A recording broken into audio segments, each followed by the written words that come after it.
नमस्कार, बुलेटिन में आपका स्वागत है। आपके साथ मैं हूं जीनत सिद्दीकी। शुरुआत करते हैं खबरों की। फर्रुखाबाद से खबर आ रही है, किडनैपर्स के साथ पुलिस की मुठभेड़ हुई और अपहरण का एक और आरोपी गिरफ्तार हुआ है। आरोपी रंजीत यादव गिरफ्तार हुआ है। 2 साथी इसके फरार हुए हैं। कवरेज के दौरान न्यूज 18 के रिपोर्टर को भी चोट लगी है। नीचे गिरने से रिपोर्टर के हाथ में चोट लग गई। न्यूज 18 पर इनकाउंटर की एक्सक्लूसिव तस्वीरें भी हम आपको दिखा रहे हैं।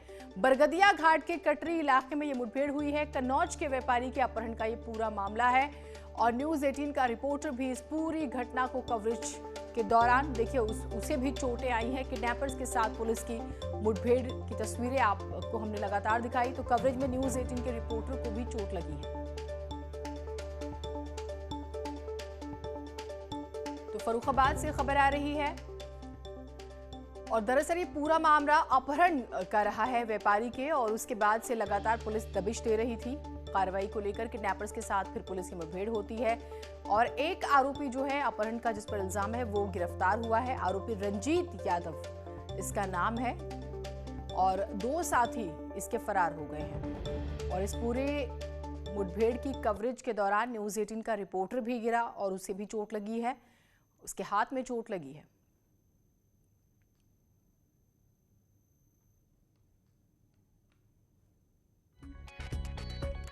सूर्य वाजपेयी हमारे साथ हमारे सहयोगी जुड़े हुए हैं। सूर्य, ये बताइएगा कि ये अपहरण का मामला था, रिपोर्टर की क्या स्थिति है अभी, और दूसरा पुलिस अब क्या कार्रवाई करे, क्योंकि 2 साथी तो इसके फरार हो गए हैं। जीनत, मैं आपको बता दूं, ये पूरा मसला कन्नौज जनपद से जुड़ा हुआ है, जहां पर एक व्यापारी के पुत्र का इन सभी अपहरणकर्ताओं ने उनका अपहरण किया था। अपहरण के बाद में इनको गंगा के कटरी इलाके में इनको रखा था। वहां पर पुलिस ने जो था 2 दिन पहले मुठभेड़ के दौरान उन व्यापारी के दोनों बेटों के साथ में 2 अपहरणकर्ताओं को भी पुलिस ने बरामद किया था। वहीं पुलिस के जो 3 साथी थे जो अपहरणकर्ता थे वो फरार थे। उन्हीं को लेकर पुलिस जो थी कल देर रात कटरी क्षेत्र में कॉम्बिंग कर रही थी। इसी दौरान न्यूज 18 की टीम भी वहां पर मौजूद थी। मौके पर जब वहां पर पुलिस के द्वारा जब फायरिंग हुई और बदमाशों ने फायरिंग की, तो उसी दौरान दोनों पक्षों का आमना सामना हो गया। दोनों पक्षों का आमना सामना और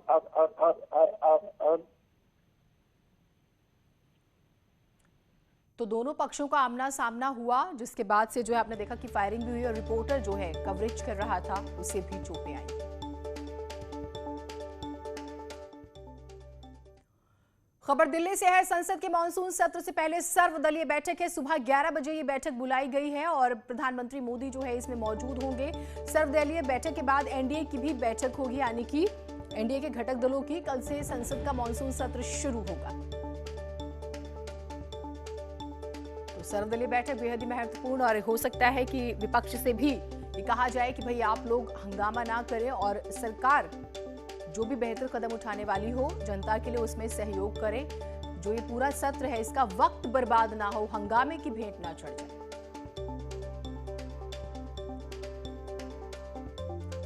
खबर लखनऊ से आ रही है। आरएसएस और बीजेपी की समन्वय बैठक, संघ के सर कार्यवाहक दत्तात्रेय करेंगे संबोधित। सीएम योगी आदित्यनाथ हो सकते हैं शामिल। दोनों डेप्यूटी सीएम भी हो सकते हैं मौजूद। बैठक में सभी प्रचारक भी मौजूद होंगे।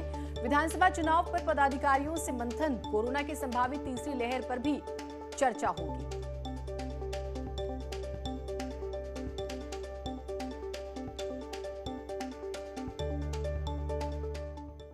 और आखिरकार कांवड़ यात्रा पर सस्पेंस खत्म हो गया और यूपी में इस साल कांवड़ यात्रा नहीं होगी। सरकार से बातचीत के बाद कांवड़ संघ ने यात्रा नहीं निकालने का फैसला किया। यह फैसला कोरोना महामारी को देखते हुए लिया गया है। सुप्रीम कोर्ट ने यूपी सरकार से कांवड़ यात्रा को लेकर जवाब मांगा था, लेकिन उससे पहले ही कांवड़ संघ ने यात्रा न निकालने का ऐलान कर दिया। कोरोना संकट को देखते हुए उत्तराखंड के बाद यूपी में भी कांवड़ यात्रा को इस साल रद्द कर दिया गया है। सरकार से बातचीत के बाद कांवड़ संघ ने यात्रा नहीं निकालने का फैसला लिया है। उत्तर प्रदेश में 25 जुलाई से होने वाली कांवड़ यात्रा को रद्द कर दिया गया। ये फैसला सरकार ने नहीं बल्कि कांवड़ संघ ने किया। उत्तर प्रदेश के मुख्यमंत्री ने कहा था एसीएस और डीजीपी ये बात करेंगे जिले के कांवड़ संघ से कि जिससे वो अपनी यात्रा को रद्द कर दें। सुप्रीम कोर्ट ने भी यही टिप्पणी की थी और कहा था कि जीने का मौलिक अधिकार सबसे ऊपर है, लिहाजा उत्तर प्रदेश सरकार पुनर्विचार करे। लेकिन शिव भक्तों की नाराजगी ना उठानी पड़ी, इसको लेकर सरकार की तरफ से कांवड़ संघ से बात की गई थी और आज ये फैसला किया गया कि उत्तर प्रदेश में कोविड-19 के बढ़ते प्रकोप को देखते हुए यात्रा नहीं की जाएगी। लिहाजा कांवड़ संघ ने अपनी यात्रा को रद्द कर दिया है, जिसके बाद सरकार ने राहत की सांस ली है। हालांकि पहले सांकेतिक रूप से कांवड़ यात्रा करने की बात चल रही थी, जिसको लेकर अखिल भारतीय अखाड़ा परिषद ने भी अपील की थी कि कोरोना की तीसरी लहर की संभावनाओं के बीच शिव भक्त अपने घरों में और गांवों के शिवालयों में ही जलाभिषेक करें। आदरणीय योगी आदित्यनाथ जी संत हैं और उनकी इच्छा भी थी कि एक धार्मिक परंपरा हमारी कांवड़ यात्रा है वह पालन हो, लेकिन तीसरी लहर की संभावना को देखते हुए मुझे लगता है कि कांवड़ यात्रा आयोजित करना ही ठीक है। और सभी शिव भक्तों से, कांवड़ यात्री भक्तों से मेरा एक निवेदन है कि आप लोग संभवतः अपने अपने गांव के जो शिवालय हैं वहां पे गंगा का जल अभिषेक करें। कोरोना की संभावित तीसरी लहर को देखते हुए कांवड़ यात्रा पर रोक तो लगा दी गई है, लेकिन इस मामले पर सुप्रीम कोर्ट की तरफ से लिए गए स्वतः संज्ञान पर अखिल भारतीय संत समिति ने सवाल उठाया है। स्वामी जितेंद्रानंद सरस्वती का कहना है कि हिंदुओं के तिथि पर्व त्योहारों पर ही सुप्रीम कोर्ट और हाई कोर्ट को संज्ञान लेने की याद क्यों आती है। माननीय उच्चतम न्यायालय के द्वारा उत्तर प्रदेश में कांवड़ यात्रा पर स्वतः संज्ञान लिए जाने के संदर्भ में हम संतों का इतना ही मत है कि हिंदुओं के तिथि पर्व त्योहारों पर ही उच्चतम न्यायालय अथवा उच्च न्यायालयों को संज्ञान लेने की सुधि क्यों आती है। दिल्ली के शाहीन बाग से लेकर के दिल्ली सीमा पर चलने वाले किसान आंदोलन पर स्वतः संज्ञान तो छोड़िए, निर्णय देने में भी आप आनाकानी करते हुए नजर आए। दरअसल कोरोना संकट को देखते हुए इस बार उत्तराखंड सरकार ने कांवड़ यात्रा पर पहले ही रोक लगा दी थी। दरअसल कोरोना संकट को देखते हुए इस बार भी उत्तराखंड सरकार ने कांवड़ यात्रा पर पहले ही रोक लगा दी है। हालांकि उत्तर प्रदेश सरकार ने पूर्ण तरीके से रोक नहीं लगाई थी। ऐसे में सुप्रीम कोर्ट ने इस मामले में स्वतः संज्ञान लिया था और यूपी सरकार से पुनर्विचार की बात कही थी, लेकिन अब यूपी में भी कांवड़ यात्रा पर कांवड़ संघ ने रोक लगाने का फैसला ले लिया है। Bureau report, news 18।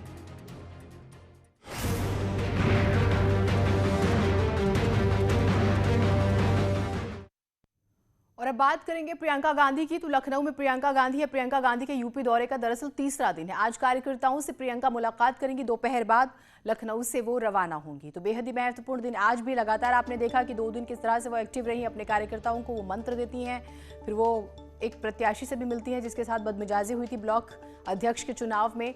तो पूरी आपने एक्सरसाइज देखी और आज भी बहुत महत्वपूर्ण दिन है आज लखनऊ में प्रियंका गांधी। इससे पहले यूपी दौरे के दूसरे दिन प्रियंका गांधी ने लखनऊ में कार्यकर्ताओं को अनुशासन का पाठ पढ़ाया। प्रियंका ने सभी कांग्रेसियों से चुनाव तक एकजुट होकर 24 घंटे काम करने को कहा। साथ ही बिना डरे, बिना थके आगे बढ़ने की नसीहत भी दी है।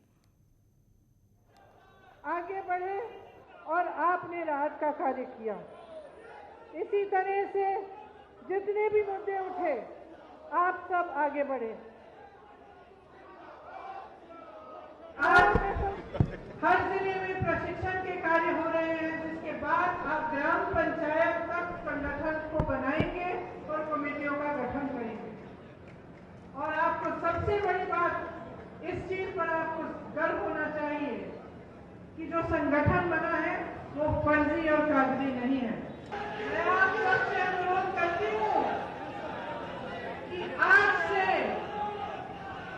चुनाव तक 24 घंटे काम करने का अपना लक्ष्य बनाइए।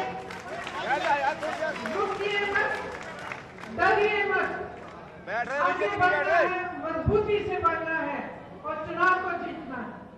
लड़ने के लिए अनुशासन भी जरूरी है। तो सुन लीजिए, मैं इतना कहना चाहती हूँ आपको कि मन बनाइए, मजबूत बनिए और एक साथ हम आगे बढ़ेंगे। चुनाव की तरफ इतना काम करेंगे कि सबको शर्मिंदा कर देंगे।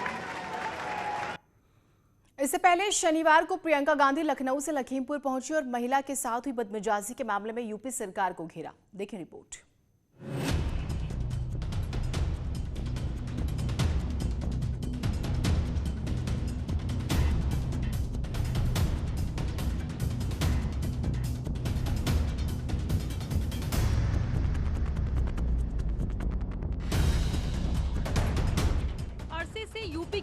से बाहर रही कांग्रेस मिशन 2022 के लिए अभी से ही कमर कस चुकी है। पार्टी की यूपी प्रभारी प्रियंका गांधी लखनऊ दौरे पर हैं और योगी सरकार पर लगातार हमलावर हैं। अपने दौरे के दूसरे दिन प्रियंका गांधी लखीमपुर खीरी पहुंची और ब्लॉक प्रमुख चुनाव के दौरान बदसलूकी की शिकार हुई महिला से मिली। इस मुलाकात की खास बात ये रही कि प्रियंका जिस महिला से मिलने गई थी वो एसपी की उम्मीदवार थी। होंगी कि जो भी इन लोगों के पीछे है, चाहे हाई प्रोफाइल हो लो प्रोफाइल हो, जिन्होंने इन गुंडों को भेजा, जिनको इसकी जानकारी है, जो देख रहा है वीडियो में कि इस तरह से अत्याचार हुआ है, चाहे कितना भी हाई प्रोफाइल, कितने भी ऊंचे पद पर बैठा हो, उसको दिख रहा है अत्याचार हो रहा है, उसको दिख रहा है कि महिला के साथ क्या हो रहा है, उसको दिख रहा है कि चुनाव की ये प्रक्रिया नहीं है कि आप नामांकन पत्र फाड़ें और किसी को मारपीट करके बाहर निकाल दें। उनको दिख रहा है, तो उनकी जिम्मेदारी है कि इसको ठीक करें, दुरुस्त करें और यहाँ पे जो चुनाव होना चाहिए था वो चुनाव हो। और ऐसा ही हर जगह ऐसा होना चाहिए, जहाँ पे भी ये ऐसी चीज हुई है चुनाव को रद्द किया जाना चाहिए। प्रियंका के लखीमपुर वाली सियासत पर बीजेपी हमलावर है। मंत्री मोहसिन रजा इसे पॉलिटिकल पर्यटन बता रहे हैं। तो आप जाइए, घूमिए, आपको सारे पर्यटन जहाँ पे हैं वहाँ घूमिए। आपको पूरी तरीके से सुरक्षा भी मिली हुई है। उत्तर प्रदेश पूरी तरीके से सुरक्षित है। महिलाओं के सम्मान में काम कर रहे हैं हम लोग, इसलिए आपको पूरी सुरक्षा भी मिलेगी।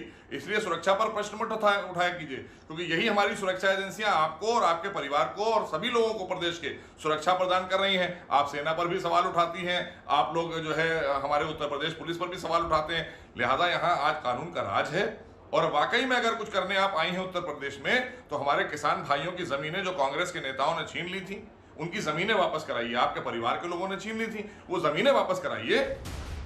लखीमपुर मामले में सरकार ने तत्काल कार्रवाई करते हुए परजवा थाना प्रभारी, चौकी प्रभारी और इंस्पेक्टर समेत 3 एसआई को तत्काल प्रभाव से निलंबित कर दिया था। लेकिन विरोधी महिला सुरक्षा के सवाल को लेकर इस मामले को चर्चा में बनाए रखना चाहते हैं। प्रियंका भी 2022 को ध्यान में रखकर मुद्दे उठा रही हैं। Bureau report news 18।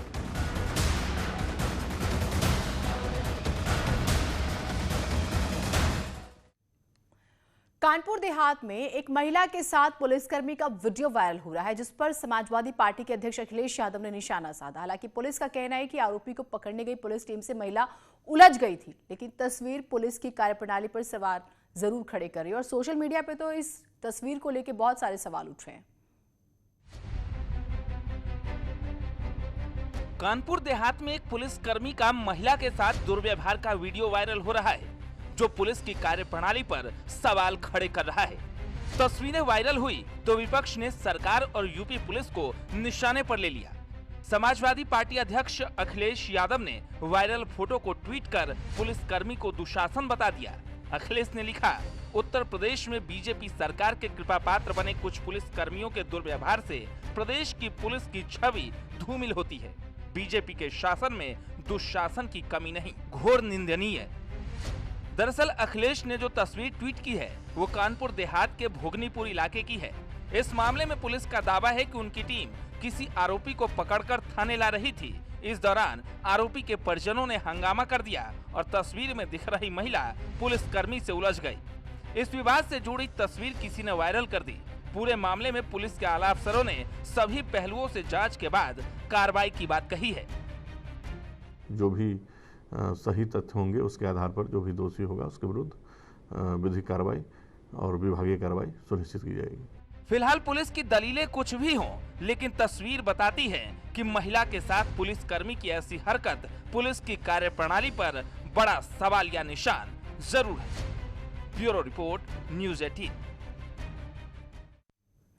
एक छोटा सा ब्रेक ले रहे हैं, कहीं मत जाइएगा। ब्रेक के बाद स्वागत है आप सभी का। कन्नौज में आग का तांडव देखने को मिला है। फर्नीचर के शोरूम में भीषण आग लग गई। आग बुझाने में दमकल की गाड़ियां जुटी हुई हैं। आग से लाखों रुपए का नुकसान हुआ है। छिबरामऊ कोतवाली की ये पूरी घटना है। तो ये तस्वीरें देखिए सामने आई है। फर्नीचर के शोरूम में जो है आग लगी और फर्नीचर का शोरूम है अगर तो आप समझते हैं वहां पे लकड़ी का सामान बहुत ज्यादा था और बाकी भी इस तरह के सामान होते हैं जो तेजी से आग पकड़ते हैं। तो फर्नीचर के शोरूम में भीषण आग लग गई और आग बुझाने में फायर ब्रिगेड की गाड़ियां जुटी हुई हैं और ये बताया जा रहा है कि लाखों का नुकसान हुआ। और 2 फ्लोर्स हैं जो देख रहे हैं आपकी धधक के जल रहा, काफ़ी बड़ा स्पेस है, काफ़ी बड़ी जगह है, आप देख भी पा रहे होंगे, तो काफ़ी नुकसान हुआ और आग की लपटों से आप नुकसान का अंदाज़ा लगा सकते हैं। भीषण आग लग गई है, कन्नौज से ये खबर आ रही है। आगरा के मणिपुरम गोल्ड लोन ऑफिस में हुई लूट का पुलिस ने महज 3 घंटे में खुलासा कर दिया और बाइक से भाग रहे 2 बदमाशों को मुठभेड़ में ढेर भी कर दिया। के मणिपुरम गोल्ड ऑफिस में दिन दहाड़े लूट की बड़ी वारदात हुई, लेकिन लूट के कुछ ही घंटों के अंदर पुलिस ने बदमाशों को एनकाउंटर में ढेर कर दिया। पुलिस ने अहमदपुर थाना इलाके में डकैती करके भाग रहे बदमाशों को घेर लिया। मुठभेड़ में गोली लगने से 2 बदमाशों की मौत हो गई। ये बदमाश लूट की वारदात को अंजाम देने के बाद बाइक से फरार होने की कोशिश कर रहे थे। आगरा पुलिस ने महज 3 घंटे में मुठभेड़ कर बदमाशों को ढेर कर दिया। जैसे ही पुलिस ने शटर उठाया, इन्होंने वहाँ फायर खोल दिया पुलिस पे। फिर आत्मरक्षा पुलिस ने भी फायर किया, जिसमें बदमाशों को गोली लगी। इनको वहाँ से शिफ्ट किया गया CHC खंदारी में, एतमादपुर में, और इनका इलाज वहाँ किया गया। थोड़ी देर इलाज चलता रहा। जब डॉक्टरों से ये लगा कि ये सकम कर रहे हैं इंजरी के लिए, तो उनको SN मेडिकल कॉलेज रेफ़र किया और यहाँ उनकी डेथ हो गई। जो उनके पास से सामान मिला है वो लगभग 50% के आसपास रिकवरी है। कि 7.5-8 किलो उसका जो सोना है वो मिल गया है और 1.25 लाख रुपए के करीब 1.5 लाख के आसपास का कैश मिला है। बता दें कि आज दोपहर करीब 2 बजे मणिपुरम गोल्ड ऑफिस में कर्मचारियों को बंधक बनाकर 17 किलो सोने के जेवरात और 5 लाख रुपए कैश लूट लिए गए थे। लूट की CCTV तस्वीरें भी सामने आई थी।